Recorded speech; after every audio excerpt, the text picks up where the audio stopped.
el capítulo 2 es cuando nos encontramos, bueno, el altercado de Pablo con Pedro, pero viene, o sea, están hablando de personas que vienen en nombre de Santiago, el hermano de Jesús. Claro, ¿Entiendes? A esos son los que él llama judaizantes. Entonces, claro. son personas que son discípulos de Santiago. Es como que, mira, tú eres discípulo por ejemplo, si le está diciendo a los discípulos de Santiago judaizante, ¿qué tú crees entonces que él ve a Santiago? Como un judaizante igual. Claro, En otras palabras, o sea, eso es lo que está queriendo decir. Pero entonces, no se lo dice al líder, pero se lo dice a los que vienen en nombre de él, por así decirlo. Y claro. ahora, Pablo tiene un mensaje que es completamente revolucionario, por así decirlo, en cuanto a lo que es el judaísmo.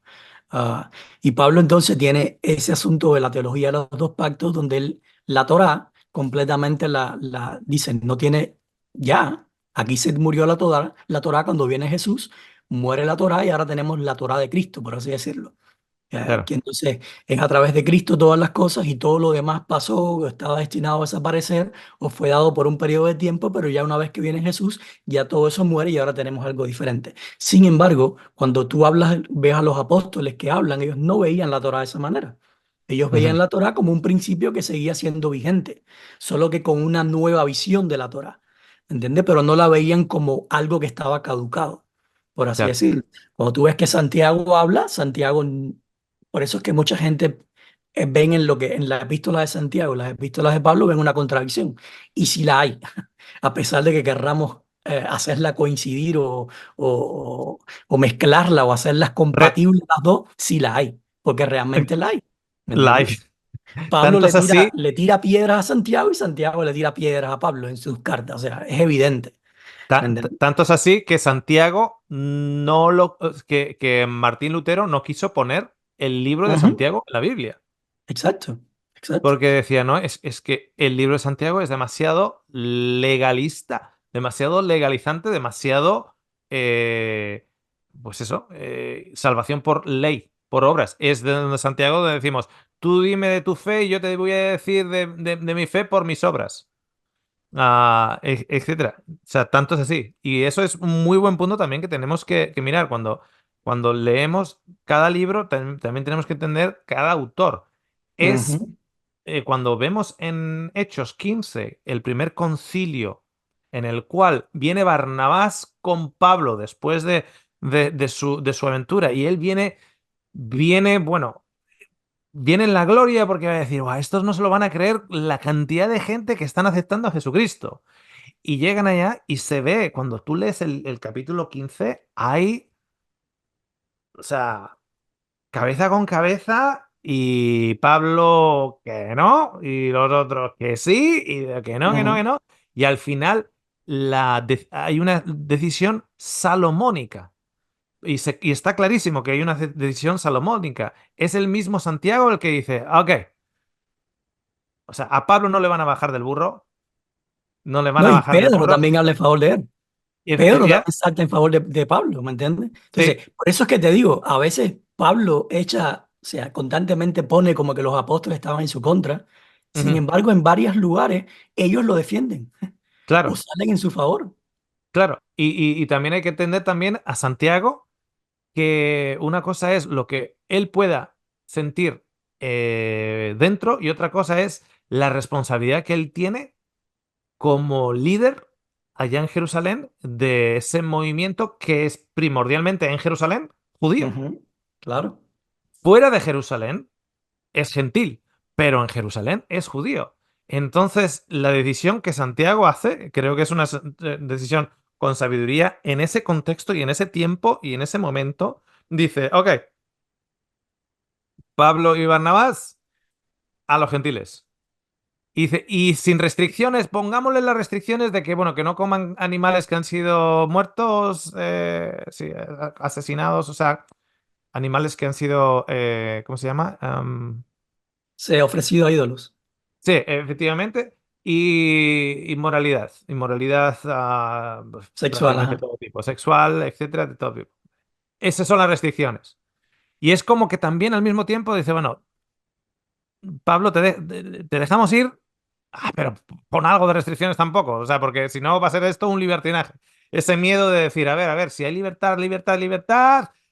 Claro, la Torá todavía empuja en el mismo Santiago y en el grupo de Jerusalén. ¿Entiendes? Entonces, a ver, no vaya a ser que ahora en el nombre de Cristo se vayan a hacer todo tipo de barbaridades. Entonces, por algo de restricciones.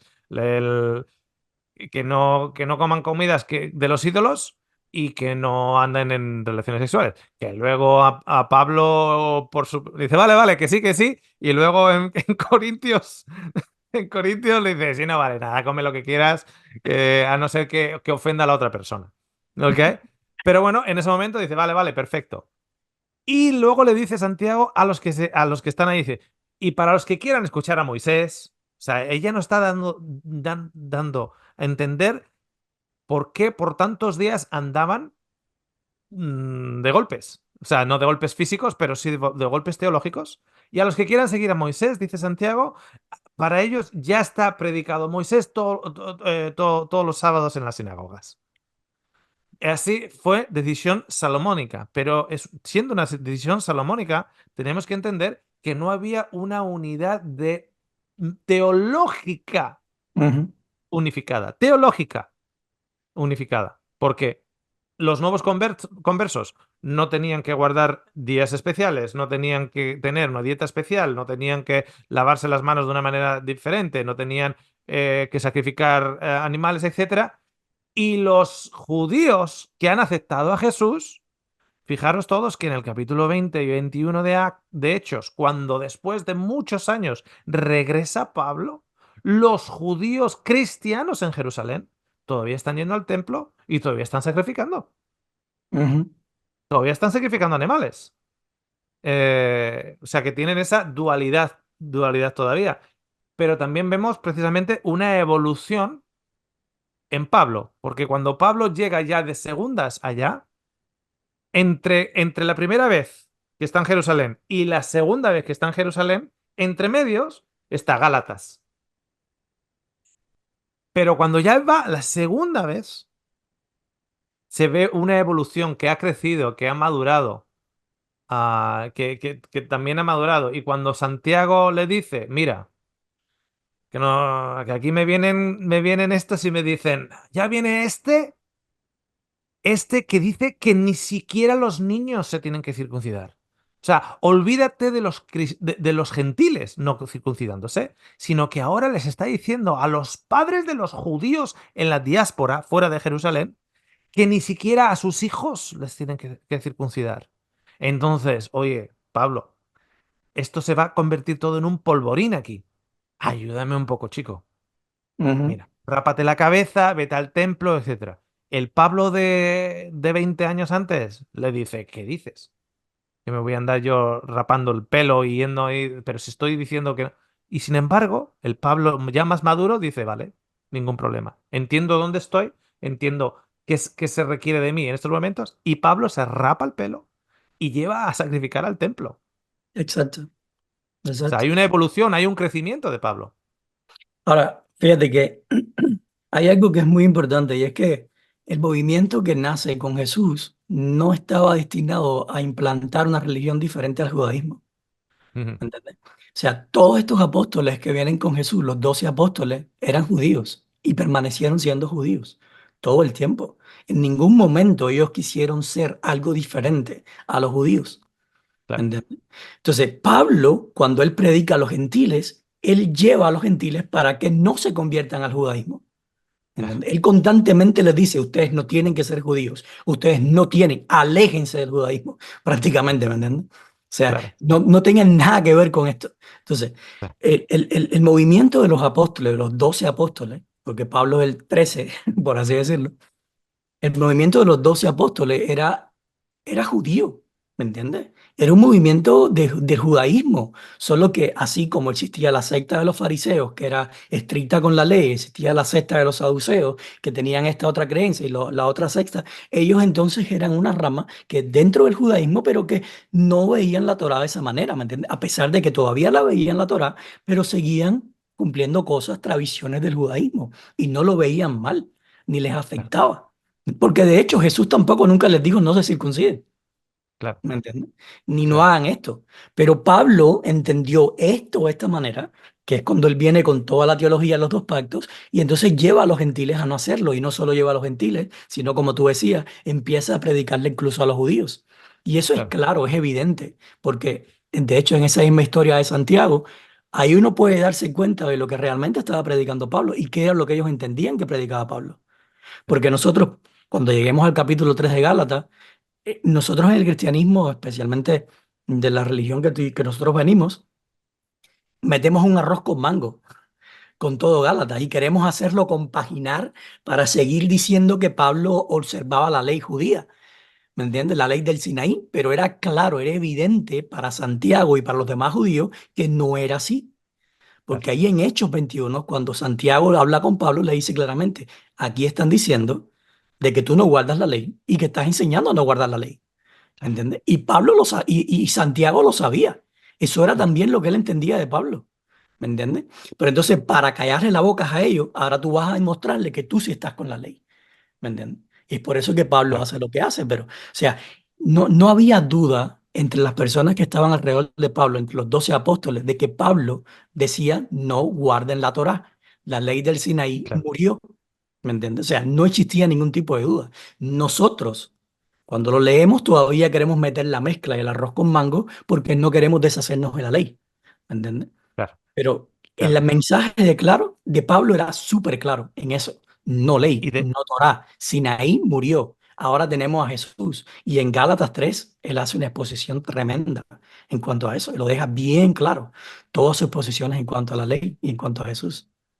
y de hecho, y vamos a cortar aquí simplemente este último comentario y damos paso a las preguntas a todos aquellos que se han conectado en directo. De hecho, cuando habla de otro evangelio, creo que Pablo no es el primero que usa el concepto de otro evangelio, sino que muy posiblemente, como vemos el capítulo 1 que está presentando sus credenciales y está como respondiendo a aquellos que vienen con otro evangelio, creo, sinceramente, que muy posiblemente el concepto de otro evangelio, eso venga precisamente de Jerusalén.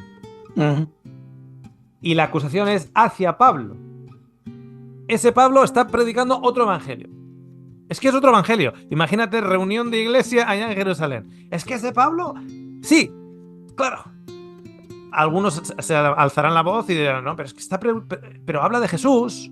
Está predicando de Jesús. Sí, habla de Jesús, pero es otro evangelio. Entonces, le llega a Pablo y le dice, oye, es que allá están diciendo que estás predicando de otro evangelio. Entonces, esas palabras, otro evangelio, Pablo dice, ¿así? A ver, que el otro evangelio es el otro, el de ellos.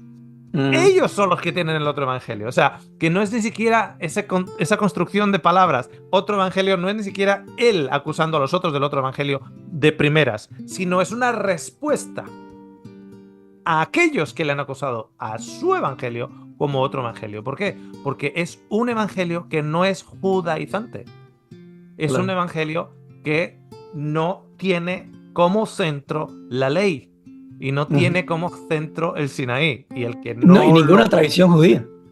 ni ninguna tradición judía. De hecho, le llama la tradición de mis padres. O sea, ha puesto a la ley y el judaísmo bajo el título de tradición de mis padres. Ujú.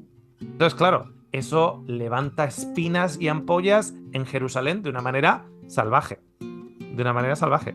¿Ok? Bien, vamos a cortar la grabación aquí y retomamos en un segundito para las preguntas y las respuestas. O y comentarios, claro, claro.